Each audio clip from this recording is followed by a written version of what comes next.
Desarrollo.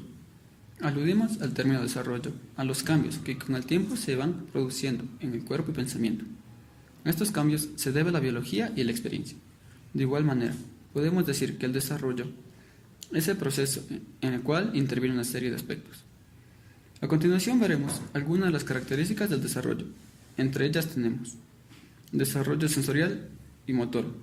En esta etapa, el joven alcanza el máximo de sus condiciones físicas. Estos cambios se dan entre los 20 y 30 años de edad, alcanzando así un punto óptimo en agilidad, fuerza y resistencia. Desarrollo cognitivo. Es aquí donde se va alcanzando o se da un paso más al pensamiento. Es decir, aquí se va a utilizar la lógica para dar soluciones a problemas abstractos. Desarrollo afectivo. Los jóvenes dejan de lado el egocentrismo. Es la etapa en la cual encuentran su identidad. Esto lo logran adaptándose a la sociedad y comportándose de una manera educada, gracias a los valores que les brinda su familia y la educación. Desarrollo moral. Es el proceso en la construcción de valores, pautas de conducta y la consideración a las demás personas. Todo este proceso se lo refleja en cada individuo, pues como se sabe, no todos somos iguales. Pero nos enfocaremos en los problemas que afectan a las personas. Los trastornos de desarrollo son problemas severos y de larga duración. Pueden ser físicos, como la ceguera, o pueden ser psicológicos y afectar las capacidades mentales, como los problemas de aprendizaje, o pueden ser una combinación de ambos, como el síndrome de Down. En general, los problemas durante toda la vida afectan la vida cotidiana. Algunos de ellos son habilidades cognitivas. Es la habilidad para pensar, aprender y resolver problemas. Es como se explora el mundo a su alrededor a través de los órganos de los sentidos. Así que afecta de igual manera a los niños. Esto incluye cosas como aprender a contar, nombrar los colores y aprender nuevas palabras. Por otro lado, tenemos las habilidades sociales y emocionales. Es la habilidad para relacionarse con las otras personas. Esto incluye ser capaz de expresar y controlar emociones. Finalmente, las habilidades motoras finas y gruesas. Es la habilidad de usar músculos pequeños, motoras finas, particularmente en las manos, y los músculos grandes, motoras gruesas, del cuerpo.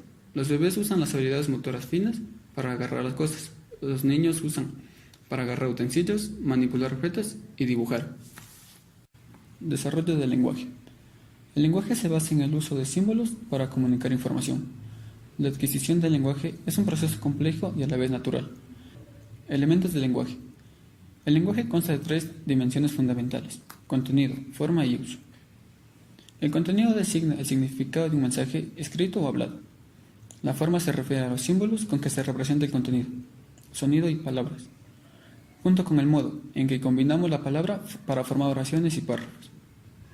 Los detalles del intercambio social dependen de la situación, de la relación entre los dos, de sus intenciones y actitudes.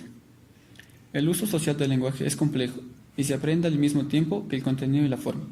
El niño aprende a ser cortés y amable con sus mayores, a simplificar su lenguaje cuando habla con bebés, a tomar turnos en las conversaciones y a entender habla directa e indirecta. Aún los recién nacidos se comunican, no tardan en descubrir cómo hacer saber a sus padres que tienen hambre, que están mojados o aburridos. A su primer año de vida, la mayoría pronuncia su primera palabra. A los 18 meses pueden unir 2 o más palabras, y a los 2 años de edad ya dominan más de 100 palabras y pueden conversar. Su vocabulario es muy pobre y cometen errores gramaticales, pero su comprensión implícita del lenguaje y de su estructura es notable. Inicios del lenguaje. El desarrollo del lenguaje consiste en aprender a hablar o a producir lenguaje oral, aprender el significado de las palabras, aprender las reglas de la sintaxis y de la gramática y, por último, aprender a leer y escribir. El desarrollo del lenguaje adopta 2 formas. El lenguaje receptivo, que es la comprensión de las palabras habladas o escritas, del lenguaje productivo, que es la emisión del lenguaje mediante el habla o la escritura. Antes de las primeras palabras. La producción del lenguaje comienza con los llantos diferenciados que se dan al nacer. El niño aprende pronto varios tipos de llanto y, hacia las 6 semanas, emite sonidos de arrullo. Cuando nace, una amplia superficie del hemisferio izquierdo del cerebro, el que controla el lenguaje, le permite escuchar y responder al lenguaje. Balbuceo. Desde los primeros instantes de su vida, el niño emite varios sonidos. A menudo, estos comienzan con vocales y consonantes, que se pronuncian ba, ba, ba. A los 6 meses, pues un repertorio más variado y complejo. Enlaza una extensa gama de sonidos, los extrae, los corta y varía su tono y ritmo. El balbuceo adopta inflexiones y patrones como los de lengua de los padres y puede parecerse mucho al habla, coherente que los padres se esfuerzan por escuchar. Vocabulario receptivo. Como ya dijimos, los niños de muy corta edad entienden las palabras antes de poder decirlas. Cuando tienen 1 año, pueden seguir las instrucciones de los adultos y mostrar en su conducta que conocen el significado de palabras como adiós, hola, ¿cómo estás? No obstante, es muy difícil estudiar la comprensión del niño. Lo mismo sucede cuando se trata de identificar y de describir los conceptos que asocian a determinadas palabras. Comunicación social. Durante el primer año de vida, el infante aprende los aspectos no verbales de la comunicación como parte de su diálogo con el cuidador. Aprende a hacer señales, a tomar turnos, a gesticular y a fijarse en las expresiones faciales. Palabras y oraciones. En general, los niños emiten sus primeras palabras al final del primer año de vida. Entre ellas tenemos las primeras palabras y su significado. En todo el mundo, las primeras manifestaciones lingüísticas del niño son palabras aisladas, casi siempre sustantivos y por lo general los nombres de las personas y de las cosas de su entorno inmediato. En un principio no poseen la capacidad de combinarlas, más bien emplea el habla holofrástica, expresiones de una palabra que transmiten ideas complejas. Categorización de los objetos. Las primeras palabras del niño a menudo son sobreextensiones. Si bien las primeras palabras se refieren a una persona, objeto o situación concreta, el niño las generaliza para aludir a todas las cosas similares. Habla telegráfica y gramática inicial. El niño empieza a combinar palabras hacia la mitad del 2.º año de vida. Los primeros intentos suelen ser 2 palabras, que representan 2 ideas. Pronto aparecerán las reglas implícitas de la sintaxis, y utiliza oraciones de 2 palabras en una forma coherente. Influencias biológicas y ambientales. Sin duda, las primeras palabras se aprenden escuchando e imitando. De hecho, la mayor parte del vocabulario inicial se debe aprenderse de este modo. El niño no puede comunicarse con palabras inventadas por él, pero la adquisición de la sintaxis no se implica con la misma facilidad. Condicionamiento. El condicionamiento por reforzamiento y castigo es un mecanismo eficaz de aprendizaje. Las sonrisas, las palmaditas en el hombro y una mayor atención estimularán el aprendizaje de las palabras. Influencias ambientales. Los niños articulan sustancialmente más palabras cuando son estimulados socialmente. Además, cuando se producen vocalizaciones de un adulto, los bebés suprimen sus propias vocalizaciones, creando un silencio, como si escucharan algo. De esta manera, les permite aprender el modelo interactivo básico, hablar-escuchar. Los niños con deficiencia auditiva producen menos tipos de consonantes y menor proporción de pronunciamiento multisilábicas. Por lo tanto, el ambiente acústico influye tanto en la vocalización como en el lenguaje. Teoría del desarrollo cognitivo de Piaget. Piaget influyó profundamente en nuestra forma de concebir el desarrollo del niño.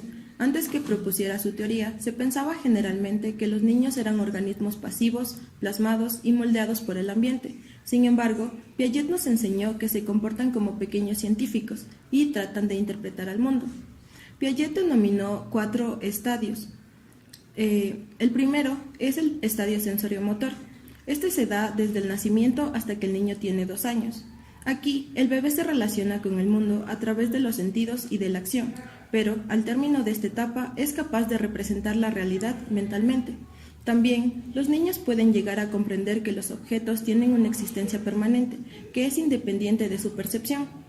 Por otra parte, hay 3 tipos de reacciones circulares que van apareciendo de forma progresiva. La reacción circular, Piaget la denominó como el mecanismo de aprendizaje más temprano. Dentro de estas se desarrollan las reacciones circulares primarias. Estas están centradas alrededor del cuerpo del niño, y las secundarias están dirigidas a la manipulación de los objetos. Y las terciarias, finalmente, tienen que ver con la exploración de efectos novedosos en el mundo que los rodea. Por otra parte, el estadio preoperacional se da desde los 2 a los 7 años de edad. Aquí los niños tienen capacidad de pensar en objetos, hechos o personas ausentes.